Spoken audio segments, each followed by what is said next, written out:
Coming up, there are 9 days before free agency, and the Magic have a few decisions they still have to make with the roster. What are they going to do with J.I., Moe, Jevon, Jamal, or AB? We'll go over all those in just a second. But first, this is the Orlando Magic Nation, your source for all things Orlando Magic on YouTube. For Magic fans, by a Magic fan. I'm Edwin Valentine, and I want to thank you very much for clicking on this video and spending a little bit of time talking Magic with me. Got to do the normal YouTube things, like, share, drop a comment below, and if you want to do so, hit that subscribe so you don't miss out on any content that I produce. And if you're an audio podcast listener, make sure to rate the show 5 stars and send it to another Magic fan, as it really helps the show grow by getting to more people. So let's jump right in. All right, it's draft week, and we know that that's kind of the de facto deadline for a lot of trades that are going to happen right at the beginning of the offseason before free agency. So we're all on Giannis watch. And then after on Giannis watch, then it's going to go to a bunch of different stories on, is Jaylen Brown going to get moved? Is Tyler Hero going to get moved? What's Miami going to do? What's Milwaukee going to do? What's Boston going to do?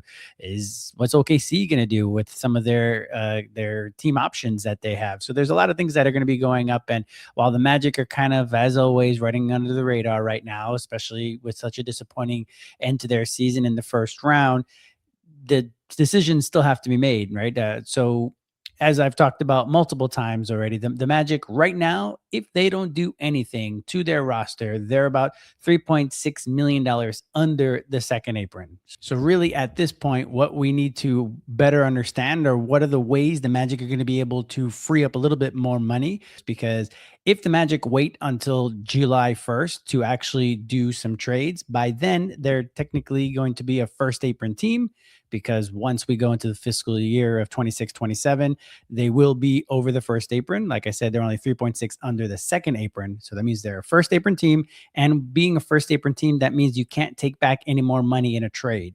So that makes it a bit more difficult to make trades. Now, could they do it? Of course. There's plenty of ways. We've seen the NBA be very creative right now with them doing a bunch of different trades, no matter if people are a second apron team or they have room under the cap. So there definitely can still be transactions. It just becomes more difficult. So now you have between now and the beginning of the next fiscal year to really do your wheeling and dealing right now. And again, this is with the draft coming up in the next couple of days.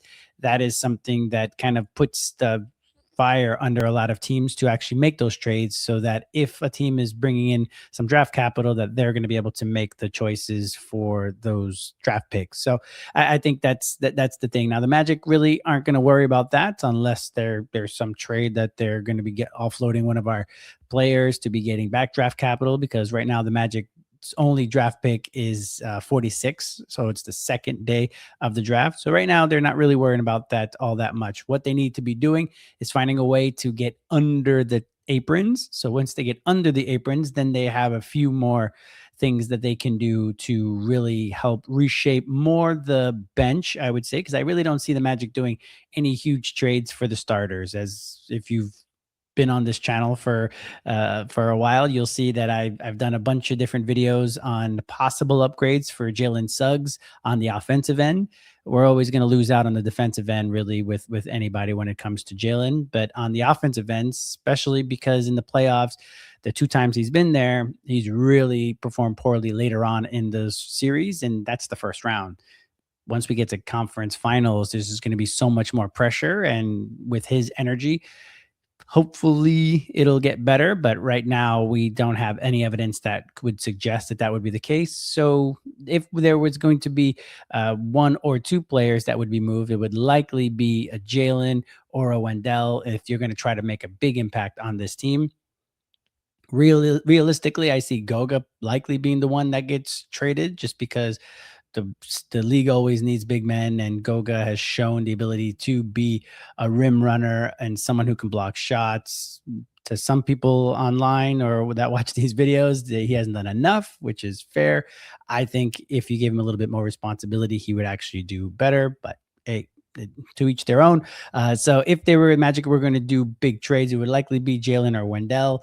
And I don't necessarily see that, at least with the MO of Weltman, that doesn't seem like something that he would do. But you never know. He surprised us last year with that Desmond Bane trade. So we'll see what he has for this offseason. But if we're not going to do any big trades, we still need to be able to sign players. We need to be able to, and that becomes a lot much easier when you're below the aprons, because then you don't have to worry about signing guys for only veteran minimums or what you can use from the MLE and all that other stuff, right? So that's something that we need to free up a little bit of money, and the easiest way to free up some money is to waive and stretch JI. So as you already know, and again, if you're watching my videos, if you were to waive, just waive, not waive and stretch, if you were just to waive JI, his salary would go from $14.5 million this year, which is, or in 26, 27, they save $6.5 million, and only $8 million goes against the cap next year, and he's free to sign wherever he wants. Now, if they were to waive and stretch him, that $8 million that would be on the books for next year would actually go down to $1.1 million, because when you waive and stretch a player, you basically take the guaranteed salary that's left on that contract and you can stretch it over the course of 7 years. So 8 divided by 7, $1.14, I believe, million dollars. So that's what would appear on the Magic salary cap for the next 7 years. There would be $1.1 million of dead money. Then JI would be able to sign wherever he'd like. And then that's it. That's all. So as that right there saves you what, from $4.5 million to $1.1 million. It saves you $13.4 million. You would go from being $9.3 million over the first apron to $4 million under the first apron. So that right there will get you out from under the aprons, and there you go. As simple as that, you go from over the first apron team to under the first apron team. And at $4 million, then you can at least do some more things to be able to, again, add to the team. Now, just waiving, stretching JI isn't really going to free up the most amount of money. So if we wanted to free up the most amount of money for July 1st, so then we can do free agency and see who we can try to get. If you wanted to save a little bit more money, there's a team option that the team has on Jamal Cain.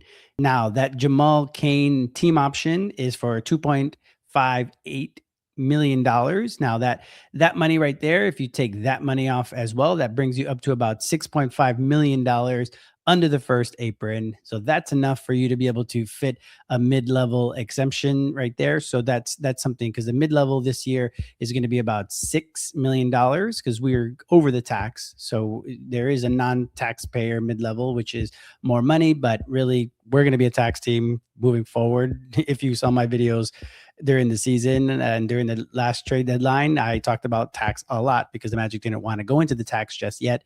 They're going to be a tax team now, so I'm not even going to talk about taxes anymore. So again, that gets us to about $6.5 million under the first apron, which again, that means we can use the mid-level, no problemo, for $6 million.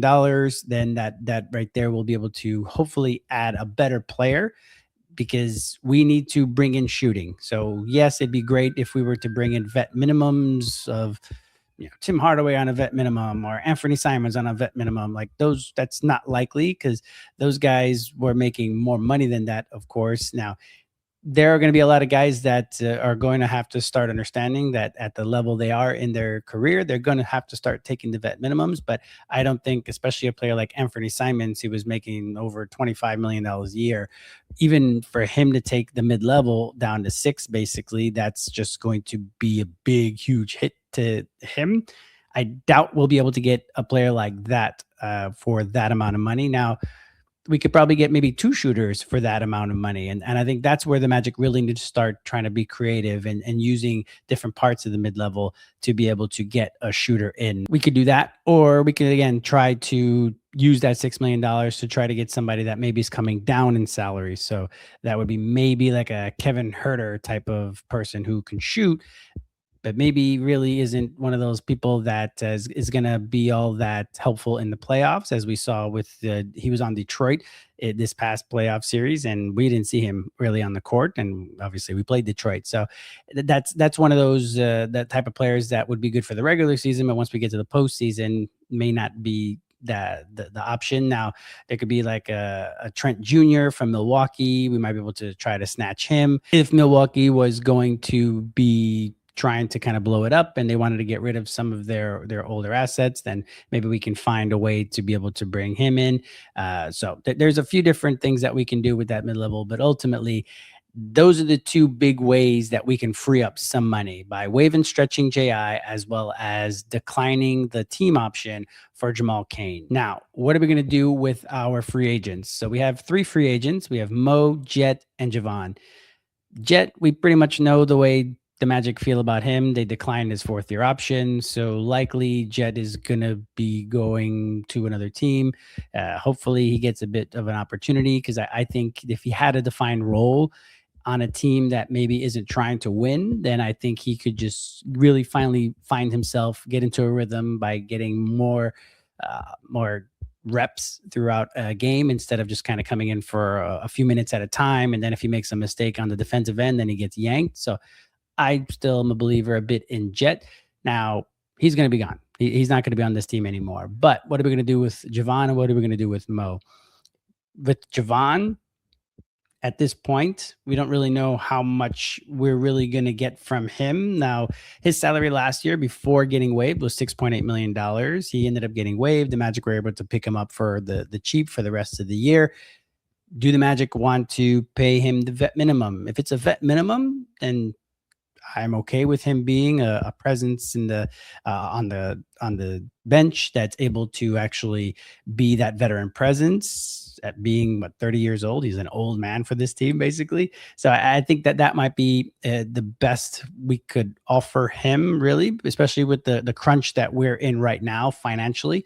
We really shouldn't be going crazy and offering guys like that necessarily the bank, really, because we can't really be doing something like that. Now, to look at some of Jevon's stats, really, at this point in his career, he's been around for 8 years. He played 30 games for the Magic. He wasn't too bad. 7.2 points per game, 2 rebounds, 2 assists, about a steal per game, because we know he's definitely going to be that guy that's really going to work hard. So at the vet minimum, sure, but really we need to be not just kind of romanticizing some of these guys that they did a good job for a little bit of time. That the good thing about Jevon is he seemed like he was very fearless when it came to trying to score, because a lot of times the Magic don't have guys that want to try to score. So yeah, there'd be games where he probably shot a little too much and he was shooting 7 threes, 8 threes at one point, but because the bench was so depleted from offense, in the end, it wasn't the worst thing in the world. So that's the one good thing about Jevon, but we can't pay small guards like that anymore, $6 million. So if it's for the vet minimum, I could be talked into it, but I definitely don't think that's we should go any more than that for a Jevon Carter, because we really need to worry about every nickel and dime now, and that's going to be something that I just don't see working out in our favor. Now, for someone like Mo's going to be a different story, right? Because Moe is that person that we've had him here for many years. He's somebody that was considered one of the, not cornerstones necessarily of the team, but definitely a huge part of the culture that was built here. Looking at his stats last year, wasn't the greatest year. Obviously, before getting injured, not this past year, but in the 24-25 season, before getting injured, Moe was riding high. He was playing super well that season so far. At that point, he was really in the conversation for the 6th man of the year. Actually, it was early in the season, but he was already in that conversation after playing 30 games, almost 13 points per game, 5 rebounds, 1 assist, basically, and total of over 1 stock per game. So he was really balling in the 30 games in the 24-25 season. Then, of course, he ended up getting injured and missed basically all of the year 2025, and then came back in year 2026. Now, in the 36 games he played, he only averaged 7 points, 3 rebounds, less than an assist, and half a stock. So his offense just wasn't where it had been previously on the Magic. And I think that was the hard part, because if he's not going to be the guy he was offensively, he doesn't have the defensive impact that you need for a backup center. And if we're likely going to be trading Goga, then we're going to need a backup center that is going to be that person that, again, can man the center position. Now, offensively, again, if he's going to be who he was offensively, then okay, we can see maybe bringing him back again for another $5 million, $6 million, but it really can't be that much more than that, right? Because again, the mid-level is $6 million. Are we willing to give Moe, who only scored 7 points a game, $6 million, $7 million? Like that's a lot of money, really. Now, even if we were to be a second apron team, we could sign our own free agents. So that's something that is okay in the CBA. But even if we're below the first apron team and we're trying to build a deep bench, Moe has value. Moe has shown he's had value, especially again when you see 13 points, 11 points, 10 points in basically less than 20 minutes a game.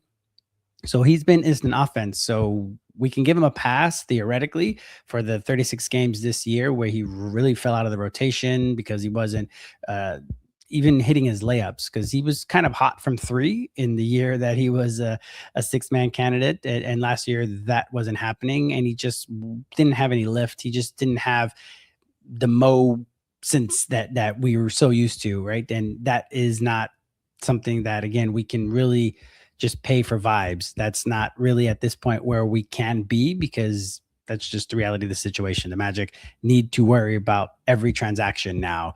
And if it's going to be more than $5 million, then I really don't think the Magic should bring Moe back, which is really hard to say. I love me some Moe. It's just so difficult at this point for where we are financially to really just start going crazy and paying guys. Now, Moe in the previous few years had made $11 million and $8 million. So the Magic have shown him some love when it came financially, and hopefully in the discussions when he was signing that deal a couple years ago where he made $11 million on that year, they probably were, letting him know that we love you, we love you, we love you, but maybe that was a pay it forward type of situation. We're gonna overpay you a little bit to get you, to get some goodwill. Maybe he does it again, but I don't know. We paid him $5 million this year, only 7 points per game. It wasn't super impactful. So again, we really can't be wasting roster spots as well as dollars really at this point. So that's kind of where we are with Moe now. That takes care of the JI conversation, the Jevon conversation, the Jamal Cain conversation, and the Moe conversation. Now, AB is going to be one of the things that doesn't really affect us this year. Like, that's why I started off with those other transactions or decisions that we need to make, was because those really affect us this year. AB's situation is for the next few years, right? We already know we're a very expensive team. We're going to be expensive. That is just what it is when we've given out so many rookie extensions. I think we did a good enough job in doing that. So we've locked in some guys. Now, AB, unfortunately for AB, he's kind of running up the rear. He's kind of that guy that is the young guy. The Magic have already spent a lot of money, so now we really can't pay him $30 million a year or even $29 million a year like we're going to be paying Jalen next year in the 27-28 season, especially for a guy who's coming off the bench. The high 20s feels like a lot. So unless the Magic are going to make another big decision and get rid of Jalen, then really the Magic are going to be a team that won't be able to offer AB all that much money. Now, AB this year is going to be making $10 million. So he's getting paid. It's the last year of his rookie deal. So he's getting paid $10 million. We don't have to offer him an extension. Ideally, they would offer him an extension just so that, he knows where he's at. And then if he doesn't want to sign it and wants to kind of gamble and prove his worth and wants to ride it out this year with no rookie extension and just play super well and bring up his stock, then I think that might end up being the best choice for him, because really going any more than $22 million per year is going to just be a huge financial burden for the Magic. And unless AB really takes another big step, because he took a big step last year, but if he takes another big step, then okay, then it could be worth it. But without that, the Magic really shouldn't be trying to spend more than $22 million average for me. And now I'm going to go through a few numbers from guys that signed their rookie extension last year and kind of compare, contrast like AB's game in his first 3 years versus those guys in their first 3 years. And some of them are apples to apples and some of them are apples to oranges just because of role, right? We know AB really wasn't thrown into the fire in his first year, and it wasn't until the second year that he started getting way more playing time, and then last year is when he really started to hit. So when we look at the different guys that got paid last year, we're going to start off with Keegan Murray. Excuse me, I've said so many Murrays. I talked about DeJounte, I talked about Jamal, but now we're going to talk about Keegan Murray. He signed last year for 5 years, 140. So that's a huge number, right? 5 years, 140.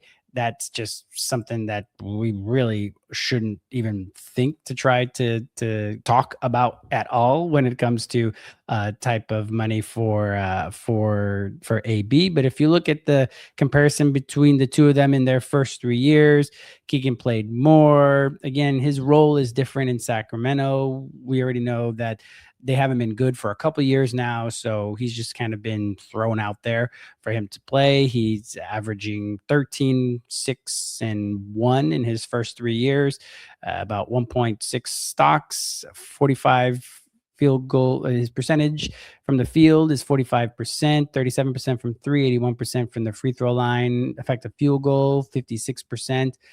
Box plus minus 1.1 and a VORP of 1.8, while in his first 3 years, AB, again, only, if you round up, 10 points, 3 rebounds, 3 assists per game, 1.5 stocks as well, 44% from the field, 34% from three, 72% from the free throw line, effective field goal percentage, 50%, box plus minus at minus 1.6, and his VORP of 0.5. So Keegan Murray has him on every one of those counts, again, in the first 3 years. So now you're just really looking ahead and you're like, okay, well, by the end of the rookie extension, like, is he going to be better than Keegan Murray? We expect, because last year we already saw AB really start to come into his own. And if he continues to develop that 3-point shot, especially from the corner, then we can kind of see AB being a possibility. But again, 5 years, 140, that's just a huge number that the Magic won't be able to offer him again, unless they're going to be getting rid of Jalen. So that could be something. And if we're getting draft capital back for that to replenish what went out in the Desmond Bane trade, I can see it, but without that, we definitely can't do that. So now another guy who got paid last year was Christian Braun, 5 years, 125. Now, if we compare the two of them, Christian Braun in his first few years was also a part of the Denver team that won a championship. So that also was, I guess, a little tax as well for him playing so well at such a young age. Now he's kind of regressed. At least last year, he regressed a little bit. So with the injuries and his shooting. So I think that's one thing that a lot of people are worried about that contract already. And like I said, that's what stinks, because what if next year AB gets injured? And if AB gets injured and we sign him to a big deal, then it's going to look worse, that deal. So again, this is where you have to take all that stuff into account. Now, in his first few years, again, Christian Braun came off the bench for the first 3 years, the same as AB. Now, last year was when he really started to start. Well, actually, it was the first 2 years that he came off the bench. And then when KCP came to Orlando, then he ended up starting. So he's been starting for 2 years. And right now, AB has a higher points per game. Christian Braun is at about 4 rebounds to AB's 3. AB has more assists, steals, and blocks, but all the shooting goes to Christian Braun. 53% from the field, 38% from 3, 75% from the free throw line, almost 59% effective field goal, a minus 0.9 on the box plus minus, and 1.5 VORP. So most of the shooting again goes to Christian Braun.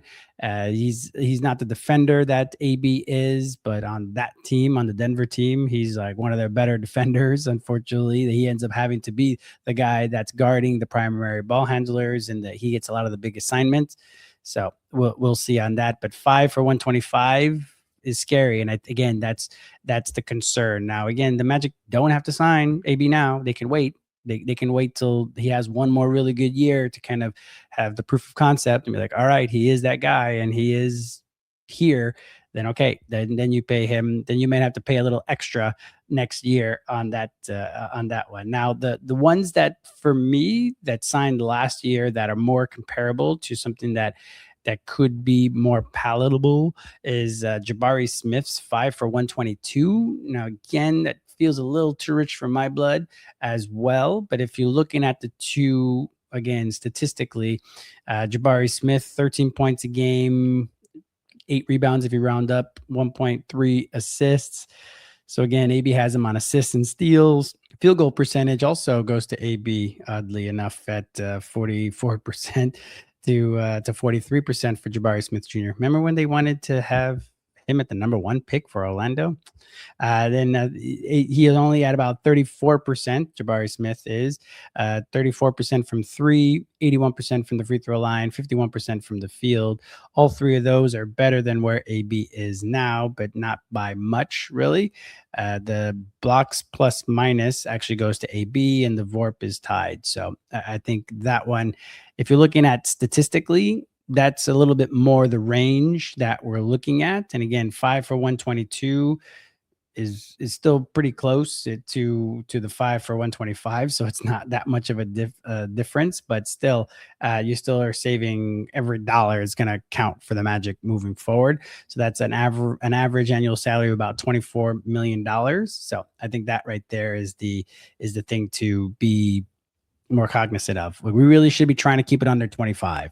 So their last two that I'm going to talk about are Dyson Daniels, who signed 4 for 100, and Sharp from the Trailblazers, who signed for 4 for 90. So now 4 for 90 would be nice.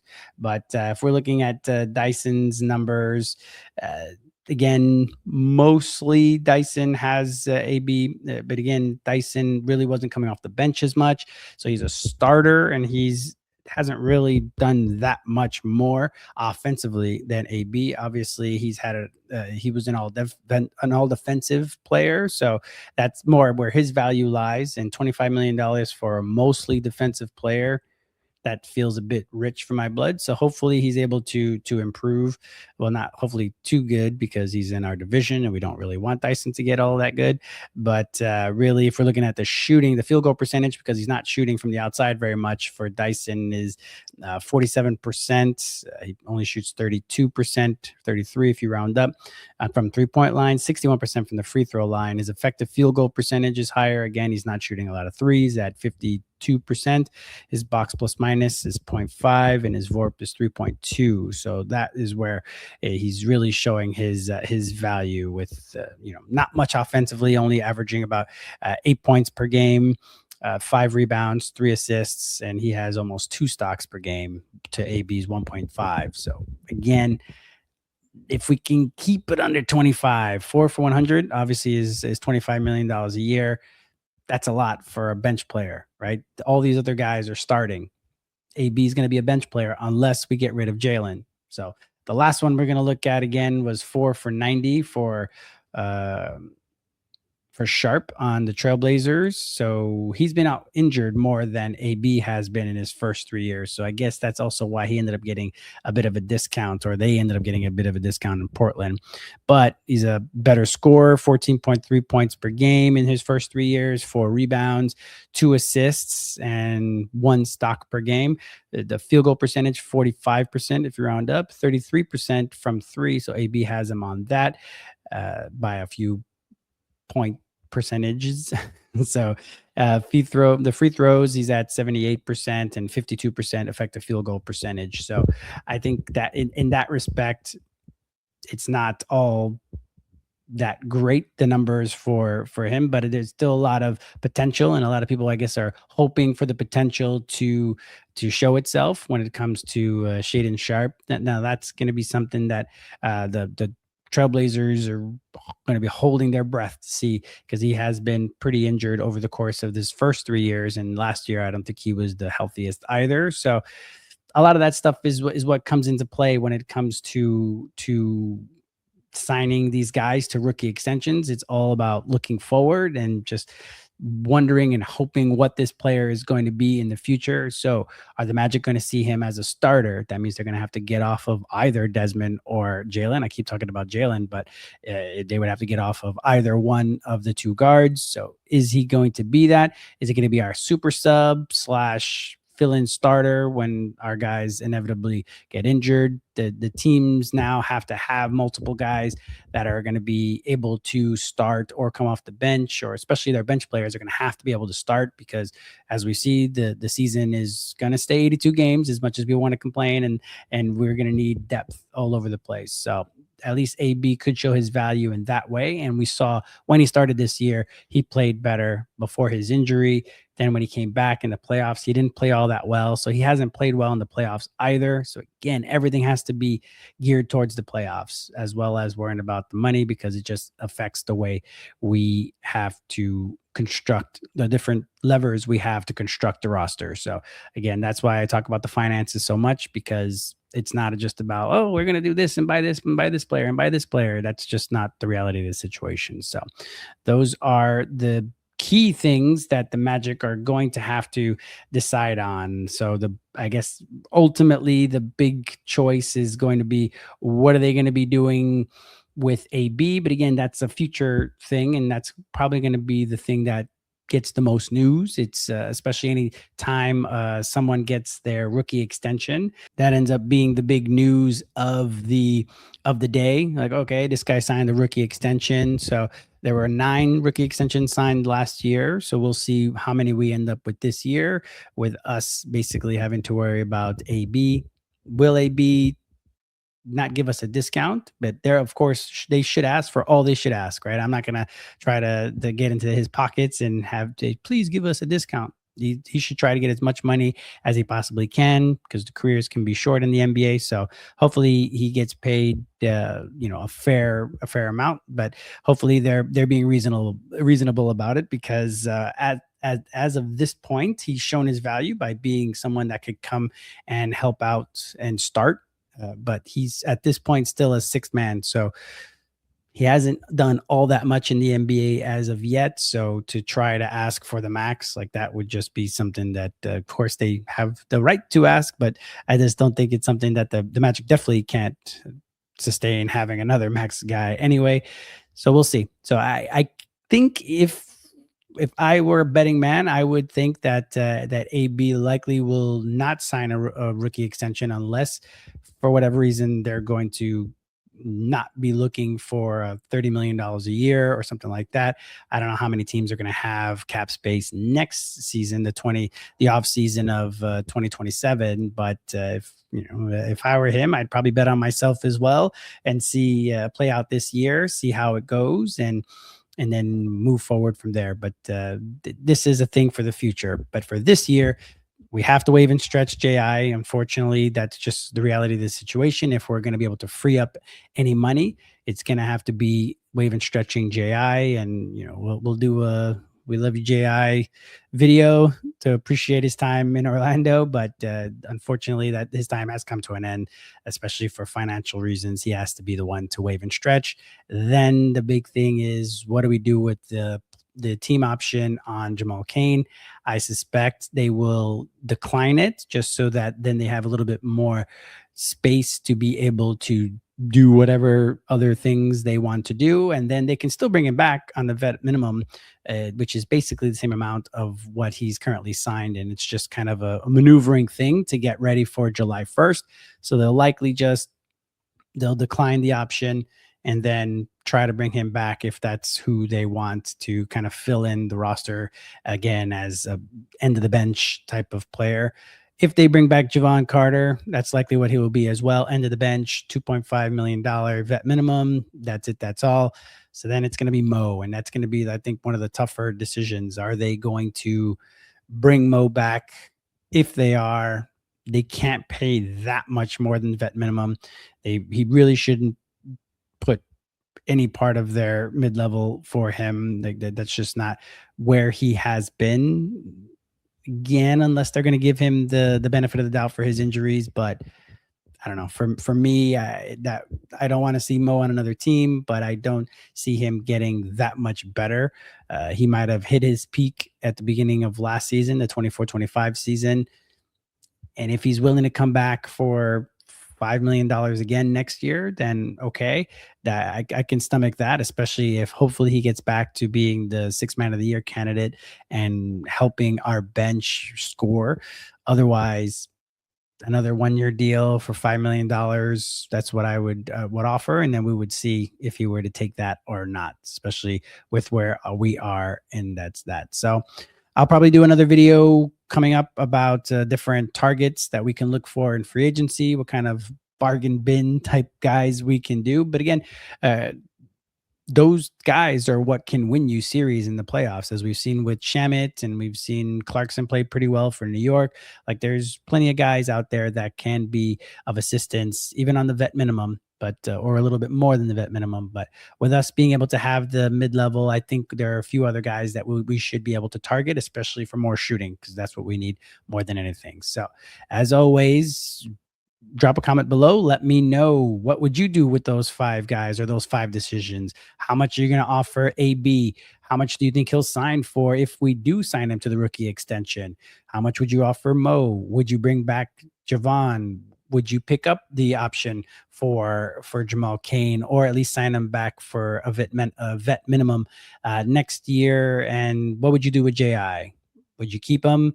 Would you just waive him so that we kind of take our medicine for 1 year and just pay his $8 million guaranteed, but we waive him? Or do we waive and stretch him? You let me know down in the comments. And as normal, do the normal YouTube things, like, share, drop the comment below. And if you want to do so, hit that subscribe so you don't miss out on any content that I produce. And if you're an audio podcast listener, make sure to rate the show 5 stars and send it to a Magic fan, as it really helps the show grow by getting to more people. As always, I want to thank you very much for clicking on this video and spending a little bit of time talking Magic with me. I hope you're having a great day.